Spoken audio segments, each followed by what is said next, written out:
Hey guys, it's Yak Miyar from the Reddit Rivals, and I'm here today to give you an overview of the last Fire Ancient I have access to, which is Jal. You'll see that I don't have Karis or Karis Sunstaff yet from the daily campaigns, and I imagine it will be a while before I get access to her. So let's go ahead and look at his skills. I think Jal is fairly situational. Haven't seen a lot of instances where he's super helpful, except for in the second PvE campaign. Um, so, looking at his first skill, Scorching Heat, I think it's his best ability, to be honest. 5 mana, shuts down a spell tower, does good damage to it, and the duration is fairly long. Currently at his level, if I cast this twice on any spell tower, it will destroy it.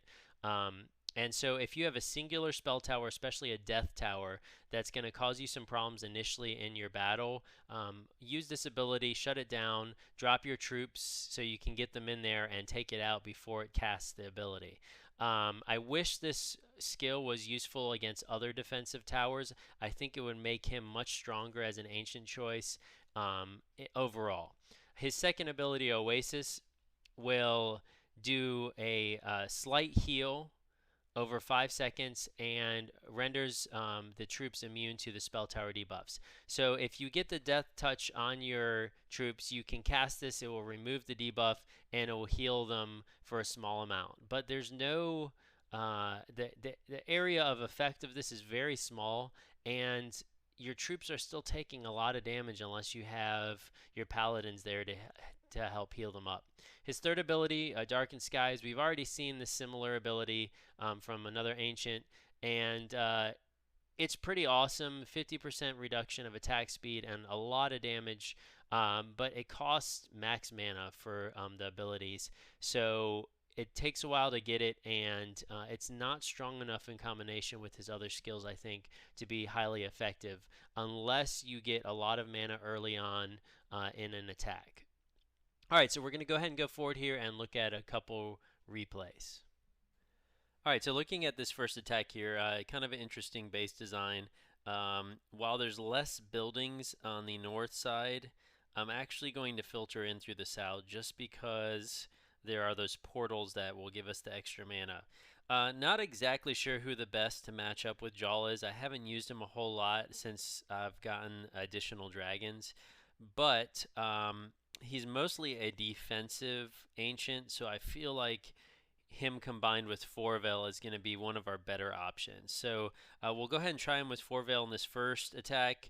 Maybe one of the other ancient or one of the other dragons in the second attack. So going to go ahead and drop our dragon here on the left hand side.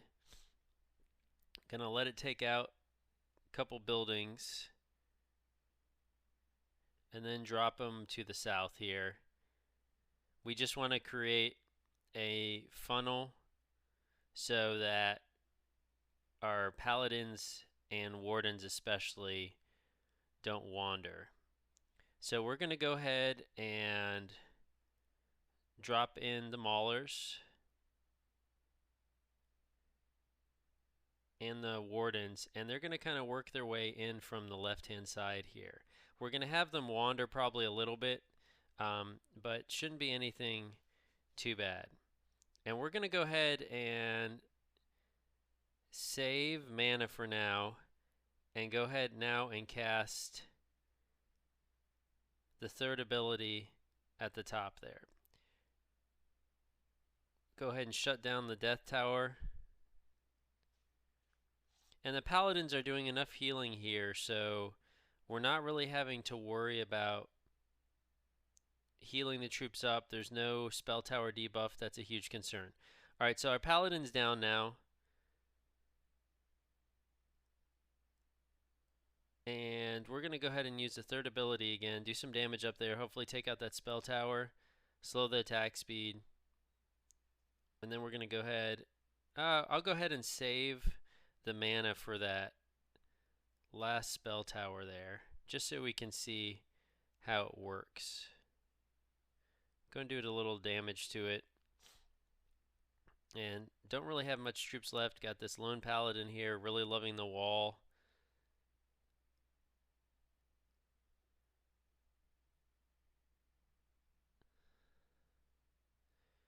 And really, that's about it. So we're going to go ahead, cast a third ability again up here, do some damage, get some of that gold. And we're going to run out of time here, it looks like. But got the last little bit of gold, so that's okay. Alright, so I've been having a little bit of difficulty with my reflector software shutting down during or after videos. So I'm going to have to go back and use a replay instead of a live attack, but that does give me the opportunity to provide a little bit more insight than the live attack. So we're going to check out my second streak here. And you will see dropping the dragon down south. Gonna use him to take out and build up some mana. And what I'm trying to get mana is to shut down that spell tower there. So you can see it's at about half health now. And I want to get enough mana to shut that tower down one more time, as well as destroy it. Now, if you're going to just shut down the tower and drop troops, you want to make sure that you cast the spell immediately before you drop troops, so it's shut down while they're getting in that area, attacking things, and hopefully taking out that tower. His first ability, Jaal, his first ability really seems to be the strongest. It's great for preliminary attacks. You probably want to use 2 groupings of paladins instead of 1, so they keep everything alive.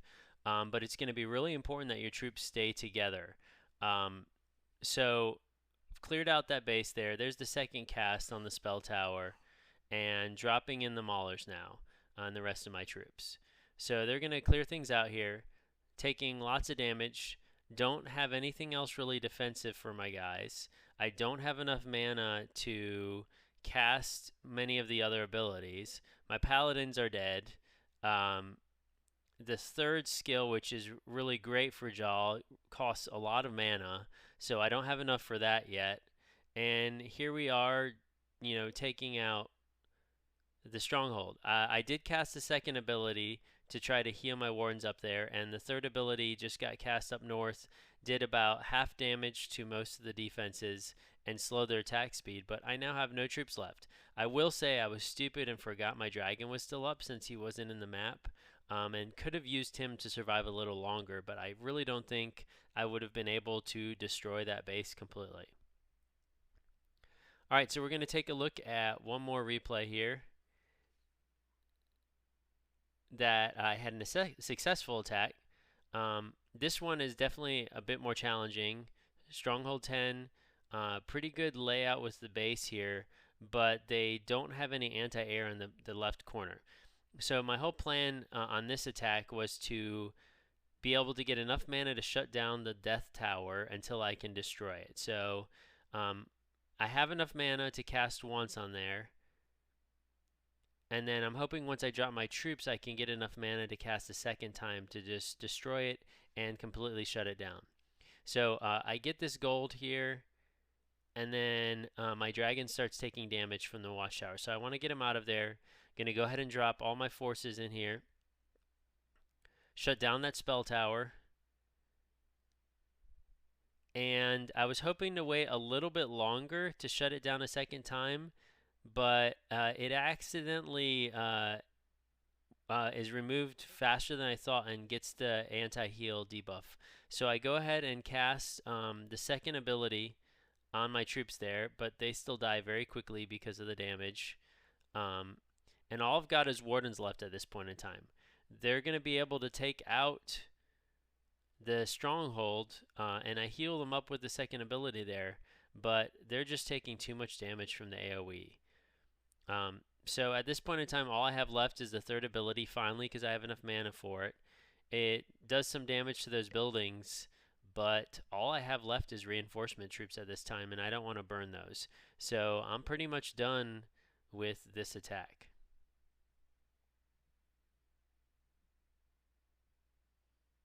All right, so here's one more attack with Jaw, and I actually fail on this one. But I do want to show you because I think it's valuable to see that yes, there are plenty of battles that I make mistakes on and don't work out. So my whole goal was here to get enough mana for the first ability and shut down that spell tower and then drop everything else in here. The mistake I made is I have no funnel. So after taking out the spell tower, my maulers take forever to wander around, my wardens split, my paladins split, and everything's taking massive damage. I have no defensive abilities to armor up my guys. My dragon just dies. I only had enough mana for the first ability. I barely have enough mana for the second ability there, and I cast it on my maulers to help them survive a little bit longer. But the catapult is now attacking my wardens there, destroys them, nothing I can do about it. The arrow launcher decides to attack my wardens at the bottom now, so there's nothing I can do about that. I just got enough mana for another heal, but that's just going to only help them live just a little bit longer. And so everything is dead. So I've failed. I didn't use my reinforcements, but they wouldn't have lived long enough at this point. So you can see I was only into a 4 streak there, not against a very great base, and still died. So Jaw, very very specific capabilities for very specific base setup. So I think he's going to be most valuable when you either have one spell tower you're trying to shut down, or you have a lot of mana you can build up early on with your dragon so you can cast the third ability. But that second ability, the debuff removal and the heal, I just don't think is strong enough compared to the shield spells from Four Veil or Taliesin. So I hope that's helpful, guys. We'll take a look at a different element in our next introduction video. Thanks, and take care.